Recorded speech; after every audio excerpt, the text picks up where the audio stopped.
प्यारे बच्चों, कैसे हो आप सब लोग। आज मैं आपको ड्राइंग में एक क्लास ले रही हूँ, इसके लिए मैंने वीडियो बनाया है। तो आपको सबसे पहले इस तरीके से ब्लैंक पेपर लेना है और अब हम इसमें वस्तु चित्रण करने जाएंगे। वस्तु चित्रण में हम इसमें सुराही और लोटा बनाएंगे, ठीक है।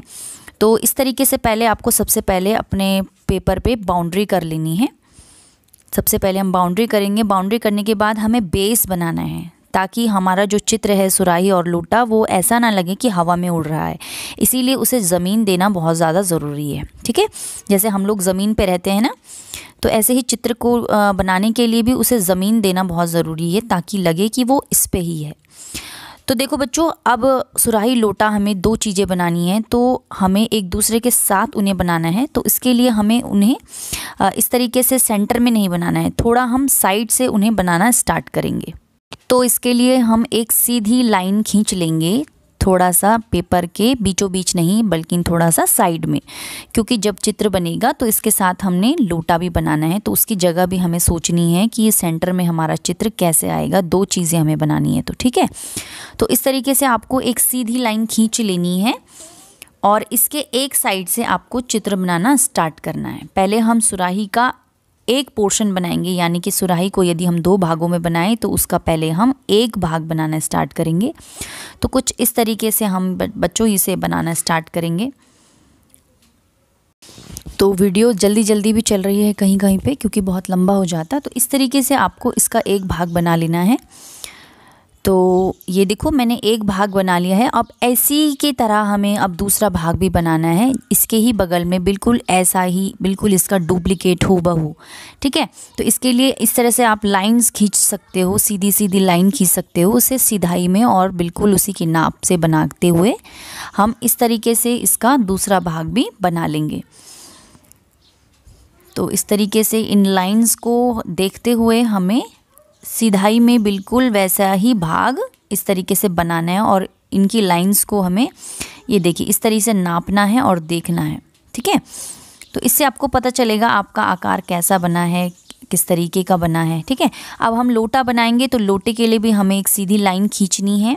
लोटे को देखिए दोस्तों, मैंने इसके साथ बनाना है, तो मुझे इसे पीछे वाले चित्र को काटते हुए मैं लोटे को इससे थोड़ा सटा कर, यानी इसे चिपका कर मैं बनाऊंगी। तो ये देखिए, ये कितने प्यारे लग रहे हैं दोनों साथ में, ऐसा लग रहा है कि ये साथ में ही हैं। अगर हम इन्हें अलग अलग बनाएंगे बिल्कुल, तो ये अच्छे नहीं लगेंगे। तो ये देखा आपने, बिल्कुल सेंटर में आपको चित्र नहीं बनाना है। अगर दो चीज़ें बनानी है तो हमें यही ध्यान रखना है कि हमें इन्हें साइड में बनाना है थोड़ा, ठीक है। तो अब मैं जो लाइंस मैंने खींची थी चित्र को सहायता से बनाने के लिए, लाइंस का सहारा लिया था, उन्हें मैं मिटा दूंगी, क्योंकि अब मैं इसमें शेड करने जा रही हूँ। शेड का मतलब है छाया और प्रकाश का प्रभाव दिखाने जा रही हूँ, ठीक है। तो इसके लिए आपको पेंसिल ये ले लेनी है, शार्प पेंसिल। और पेंसिल को आप सीधे नहीं चलाएंगे बच्चों, इसको आप इस तरह से लेटा कर चलाएंगे। और टोन देने का तरीका देखिए, ये डार्क टोन आप देंगे। ये डार्क टोन मतलब पेंसिल में आप दबाव ज़्यादा बनाएंगे, जिससे ये बिल्कुल डार्क चलेगी। फिर दूसरी टोन, दूसरा प्रभाव आपको दिखाने के लिए, इस तरीके से प्रभाव दिखाने के लिए आपको पेंसिल में दबाव कम करना है, तो शेड डार्क से थोड़ा हमें हल्का करना है। तो इसी तरीके से हमें फिर से दबाव कम करना है और सेकंड वाले टोन से भी हमें हल्का करना है। फिर हल्का हल्का दबाव को हल्का करेंगे, तो इस तरीके से हमें इस प्रकार की प्रभाव मिलेगा। जो छाया प्रकाश का जो प्रभाव है वो इस तरीके से हम इसे बांट सकते हैं। ये एक डार्क प्रभाव, ये फिर उससे हल्का, फिर ये उससे हल्का, ये उससे हल्का, और ये फिर बिल्कुल ही हल्का। तो ये इसे हम टोन स्केल कहते हैं, टोन पैमाना कहते हैं। ये देखिए TONE, ठीक है। तो इसी टोन के आधार पे हमें अपने चित्र पर छाया और प्रकाश का प्रभाव दिखाना है। तो मेरे कार्य करते हुए हाथ इधर की तरफ जो मैं डार्क पेंसिल चला रही हूँ, इधर से मैं अंधेरा दिखाऊंगी, यानी कि प्रकाश का प्रभाव इसके विपरीत साइड से होगा, विपरीत दिशा से होगा। तो मैं ये अंधेरा दिखाते हुए डार्क पेंसिल अपनी चलाऊंगी, सेम वैसे ही जैसे मैंने आपको टोन पैमाने में बताया था, ठीक है। तो इस तरीके से मैं इसे शेड दे रही हूँ, आप भी इस तरीके से प्रयास करें, कोशिश करें। ये देखिए, तो वीडियो थोड़ा मैंने फास्ट फॉरवर्ड किया है, क्योंकि बहुत लंबा वीडियो बन जाता है, तो इसमें भी अच्छा दिख रहा है।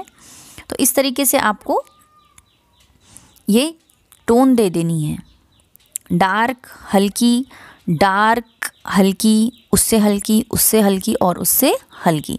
तो इस तरीके से आप इसे शेड कर देंगे। तो इस तरीके से देखिए मैं शेड कर रही हूँ और उंगली की सहायता से भी मैं जो मेरे डार्क और हल्की जो टोन है उन्हें मैंने आपस में मिला लिया है, मर्ज कर लिया है अपनी उंगली की मदद से। ठीक है, इसे ऐसे मिक्स एंड मर्ज आपको करना है उंगली की सहायता से। तो ये देखिए मैं हर तरीके से इसे इसमें छाया प्रकाश दिखाने का प्रभाव कोशिश कर रही हूँ।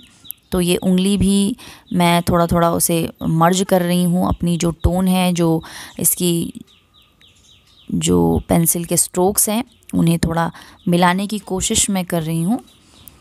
तो इस तरीके से आपने लास्ट में ये आउटलाइंस क्लियर कर लेनी है अपने पूरे ऑब्जेक्ट की।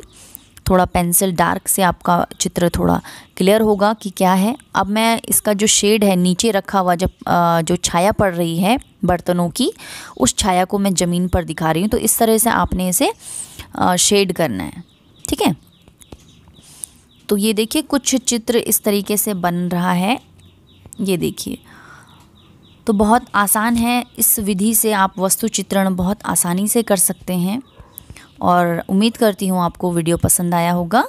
तब तक अपना ध्यान रखिए। Thank you.